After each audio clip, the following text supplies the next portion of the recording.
ವಿಕ್ರಮ್ನ ಕಣ್ಮುಂದೆ ಎಲ್ಲವೂ ಮಂಜಿನಂತೆ ಮರೆಯಾಗ್ತಾ ಇದ್ರೂ ಅವನ ಒಳಗಿನ ಫಾರೆನ್ಸಿಕ್ ತನಿಖಾಧಿಕಾರಿಯ ಬುದ್ಧಿ ಸತ್ತಿರಲಿಲ್ಲ. ಅವನು ತನ್ನ ಜೇಬಿನಿಂದ ಫೋನನ್ನು ತೆಗೆದು ರೆಕಾರ್ಡಿಂಗ್ ಆನ್ ಮಾಡ್ದ. ಅವನಿಗೆ ಗೊತ್ತು, ಇನ್ನು ಕೆಲವೇ ಕ್ಷಣಗಳಲ್ಲಿ ಅವನಿಗೆ ಯಾವುದು ನೆನಪಿರಲ್ಲ ಅಂಥೇಳಿ. ತನ್ನ ಅನುಭವಗಳ ಮತ್ತು ಅವನ ಮೇಲೆ ಆದ ಎಲ್ಲ ಘಟನೆಗಳ ವಿವರವನ್ನು ಹೇಳತೊಡಗಿದ. ಬಾಯಿ ತೊದಲ್ತಾ ಇದ್ರೂ ಕೂಡ ಎಡಬಿಡದೆ ಎಲ್ಲವನ್ನ ರೆಕಾರ್ಡ್ ಮಾಡಿಬಿಟ್ಟ. ವಿಕ್ರಮ್ ತನ್ನ ಕುತ್ತಿಗೆಯ ಮೇಲಿದ್ದ ಇಂಜೆಕ್ಷನ್ ಗುರುತನ್ನ ನೋಡ್ತಾ ಇರುವಾಗ ಅವನಿಗೆ ಆ ಪತ್ರದಲ್ಲಿದ್ದ ಸಾಲು ನೆನಪಾಯಿತು. ಸತ್ಯವು ನೆರಳಿನ ಹಿಂದೆ ಅಡಗಿದೆ. ಅವನು ಕೋಪದಿಂದ ಆ ಕನ್ನಡಿಯನ್ನ ಹೊಡೆದಾಕ್ದ. ಆಶ್ಚರ್ಯ ಅಂದ್ರೆ ಆ ದೊಡ್ಡ ಕನ್ನಡಿಯ ಹಿಂದೆ ಮತ್ತೊಂದು ಸಣ್ಣ ರಹಸ್ಯ ಸೇಫ್ ಇತ್ತು. ಅದನ್ನು ತೆರೆದಾಗ ಅಲ್ಲಿ ಸೋಮಣ್ಣ ಅಥವಾ ಅವನ ತಂದೆಯ ಫೋಟೋಗಳಿರಲಿಲ್ಲ. ಬದಲಿಗೆ ವಿಕ್ರಮ್ ತನ್ನದೇ ಆದ ಬಾಲ್ಯದ ಫೋಟೋಗಳನ್ನು ನೋಡ್ದ. ಆದರೆ ಆ ಪ್ರತಿಯೊಂದು ಫೋಟೋದ ಹಿಂದೆ ಅಧ್ಯಾಯ ಸಂಖ್ಯೆ 7 ಎಂದು ಬರೆಯಲಾಗಿತ್ತು. ಏನಿದು ಅಧ್ಯಾಯ ಸಂಖ್ಯೆ 7 ಅಂದ್ರೆ? ಅವನಿಗೆ ಇನ್ನೂ ಏನೂ ತೋಚದಂತಾಗಿ ಅಲ್ಲೇ ಕುಸಿದು ಬಿದ್ದ. ಅಷ್ಟರಲ್ಲಿ ಬಂಗಲೆಯ ಬಾಗಿಲು ತೆರೆದುಕೊಂತು. ಕಪ್ಪು ಕೋಟು ಧರಿಸಿದ ಆ ನಿಗೂಢ ವ್ಯಕ್ತಿ ವಿಕ್ರಮ್ ಬಳಿಗೆ ಬಂದ. ಅವನು ತನ್ನ ಮುಖವಾಡವನ್ನು ತೆಗೆದಾಗ ವಿಕ್ರಮ್ ಸ್ತಬ್ಧನಾದ. ಅದು ಬೇರೆ ಯಾರೂ ಅಲ್ಲ, ಲೈಬ್ರೇರಿಯನ್ ಸೋಮಣ್ಣನೇ ಆಗಿದ್ದ. ಸ್ಫೋಟದಲ್ಲಿ ಅವನು ಸತ್ತಿದ್ದಾನೆ ಅಂಥೇಳಿ ಭಾವಿಸಿದ ವಿಕ್ರಮ್ಗೆ ಆಶ್ಚರ್ಯ. ಸೋಮಣ್ಣ ನಗ್ತಾ ಹೇಳ್ದ, ವಿಕ್ರಮ್, ಆ ಔಷಧ ನೆನಪುಗಳನ್ನು ಅಳಿಸುವುದಕ್ಕಲ್ಲ, ಬದಲಿಗೆ ಹೊಸ ನೆನಪುಗಳನ್ನು ಸೃಷ್ಟಿಸೋದಕ್ಕೆ. ನೀನು ಒಬ್ಬ ಫಾರೆನ್ಸಿಕ್ ಇನ್ವೆಸ್ಟಿಗೇಟರ್ ಎಂದು ನಿನಗೆ ಅನ್ನಿಸ್ತಿದೆ ಅಷ್ಟೇ, ಆದರೆ ವಾಸ್ತವದಲ್ಲಿ ನೀನು ನಮ್ಮ ಲ್ಯಾಬೊರೇಟರಿಯಲ್ಲಿ ತಯಾರಾದ ಒಬ್ಬ ಅನಾಥ ಪ್ರಯೋಗ ಶಿಶು. ವಿಕ್ರಮ್ ತಲೆ ಸುತ್ತು ಬಂತು. ಹಾಗಾದರೆ ನನ್ನ ತಂದೆ, ಆ ಮೌನ ಕಣಿವೆಯ ಕತೆ ಎಂದು ಚೀರ್ದ. ಸೋಮಣ್ಣ ಕ್ರೂರವಾಗಿ ಉತ್ತರಿಸಿದ, ನಿನ್ನ ತಂದೆ ಎಂಬವನು ಈ ಪ್ರಪಂಚದಲ್ಲೇ ಇಲ್ಲ. ಆ ರೆಕಾರ್ಡಿಂಗ್ ಮಿಷನ್ನಲ್ಲಿ ಕೇಳಿದ್ದು ನನ್ನದೇ ದನಿ. ನಿನಗೆ ಈ ಹಳೆಯ ಬಂಗಲೆ ಫೋಟೋಗಳು ಮತ್ತೆ ಡೈರಿಯನ್ನ ನಾವೇ ಕೊಟ್ಟಿದ್ದು. ನಿನ್ನ ಮೆದುಳು ಎಷ್ಟು ದಿನಗಳವರೆಗೆ ಈ ಸುಳ್ಳು ನೆನಪುಗಳನ್ನು ನಂಬುತ್ತೆ ಎಂದು ನಾವು ಪರೀಕ್ಷೆ ಮಾಡ್ತಾ ಇದ್ವಿ. ಈಗ ನಿನ್ನ ನೆನಪಿನ ಅವಧಿ ಮುಗ್ದಿದೆ. ಸೋಮಣ್ಣ ಗನ್ ಎತ್ತಿ ವಿಕ್ರಮ್ನತ್ತ ಗುರಿಯಿಟ್ಟ. ಆದರೆ ವಿಕ್ರಮ್ ಇದ್ದಕ್ಕಿದ್ದಂತೆ ಶಾಂತನಾದ.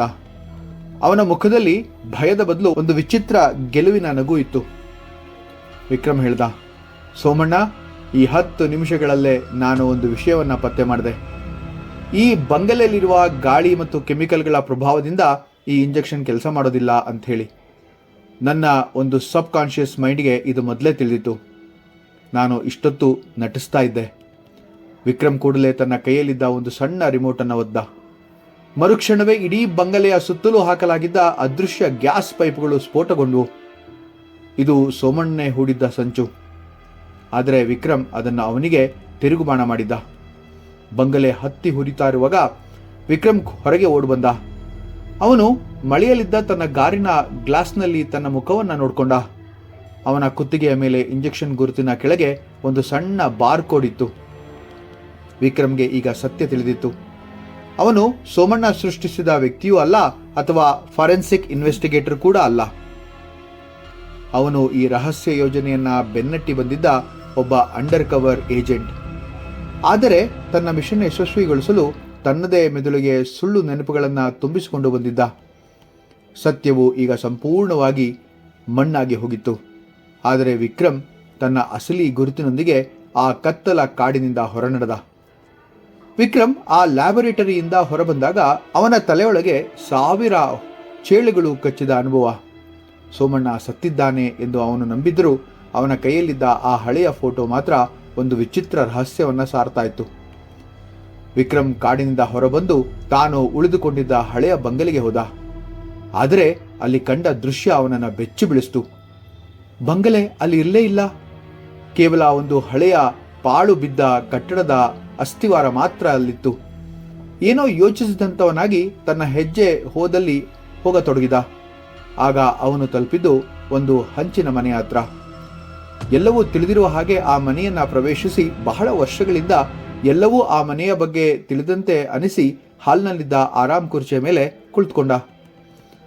ಅವನಿಗೆ ನೆನಪಾಯಿತು, ಅವನು ಅಲ್ಲಿ ರಾತ್ರಿ ಕಳೆದಿದ್ದ, ಕಿಟಿಕಿಯ ಗಾಜು ಬಡಿಯುವ ಮಳೆಯ ಶಬ್ದ ಕೇಳಿದ್ದ. ಹಾಗಾದರೆ ಅದೆಲ್ಲ ಭ್ರಮೆನಾ?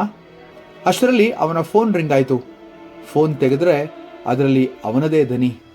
ವಿಕ್ರಮ್, ಸಮಯ ಮುಗಿತಿದೆ, ಸತ್ಯ ನಿನ್ನೊಳಗೆ ಇದೆ. ವಿಕ್ರಮ್ ತನ್ನ ಜೇಬಿನಲ್ಲಿದ್ದ ತಂದೆಯ ಡೈರಿಯನ್ನು ಹೊರತೆಗೆದ. ಅದರ ಕೊನೆಯ ಪುಟದಲ್ಲಿ ಒಂದು ಸಣ್ಣ ಚೀಟಿ ಇತ್ತು. ಅದರಲ್ಲಿ ಬರೆಯಲಾಗಿತ್ತು, ನೀಲಮಣಿ ಎನ್ನುವುದು ಕೇವಲ ಒಂದು ಸಂಕೇತ. ಅದು ವಾಸ್ತವದಲ್ಲಿ ಮನುಷ್ಯನ ಪ್ರಜ್ಞೆಯನ್ನು ಹತೋಟಿಗೆ ತರುವ ಚಿಪ್, ಅಂದರೆ ಮೈಕ್ರೋಚಿಪ್ ಆಗಿತ್ತು. ಕೊನೆಯ ಅಲೆಮಾರಿನಿಂದ ಸೀಕ್ರೆಟ್ಸ್ ಆಫ್ ದ ಮಿಸ್ಟ್ರಿ ಎಂಬಂತಹ ಪುಸ್ತಕದ ಅಧ್ಯಾಯ ಸಂಖ್ಯೆ 7ರಲ್ಲಿ ಅಡಗಿದೆ ಇದರ ರಹಸ್ಯ ಅಂತ ಬರೆದಿತ್ತು. ಅವನಿಗೆ ಅರಿವಾಯಿತು, ಆ ಸುರಂಗದಲ್ಲಿ ಸಿಕ್ಕ ರೆಕಾರ್ಡಿಂಗ್ ಮಿಷನ್ನಲ್ಲಿ ತಂದೆ ಹೇಳಿದ್ದು ಕೇವಲ ಅರ್ಧ ಸತ್ಯ. ಸೋಮಣ್ಣ ಕೇವಲ ಒಬ್ಬ ಪ್ಯಾದೆ ಮಾತ್ರ, ನಿಜವಾದ ಮಾಸ್ಟರ್ ಮೈಂಡ್ ಬೇರೆಯೇ ಇದ್ದಾರೆ. ಆತ ತಕ್ಷಣ ಆ ಅಲ್ಮಾರ್ನಿಂದ ಸೀಕ್ರೆಟ್ಸ್ ಆಫ್ ದ ಮಿಸ್ಟ್ರಿ ಎಂಬ ಪುಸ್ತಕದ ಅಧ್ಯಾಯ ಸಂಖ್ಯೆ 7ರ ಪುಟವನ್ನು ತಿರುವಿ ಹಾಕಿದಾಗ ಆತನಿಗೊಂದು ಆಶ್ಚರ್ಯ ಕಾದಿತ್ತು. ಅದನ್ನು ಕಂಡು ಅವನು ಇನ್ನೇನು ಬಾಯಲ್ಲಿ ಎಲ್ಲ ಇವನ ಅನ್ನಬೇಕು. ಅದೇ ಕ್ಷಣದಲ್ಲಿ ಅವನ ಮುಂದೆ ಒಬ್ಬ ವ್ಯಕ್ತಿ ಪ್ರತ್ಯಕ್ಷನಾದ. ಆ ಕಪ್ಪು ಕೋಟು ಧರಿಸಿದ್ದ ವ್ಯಕ್ತಿ ಮತ್ಯಾರೂ ಅಲ್ಲ, ಶಂಕರ್.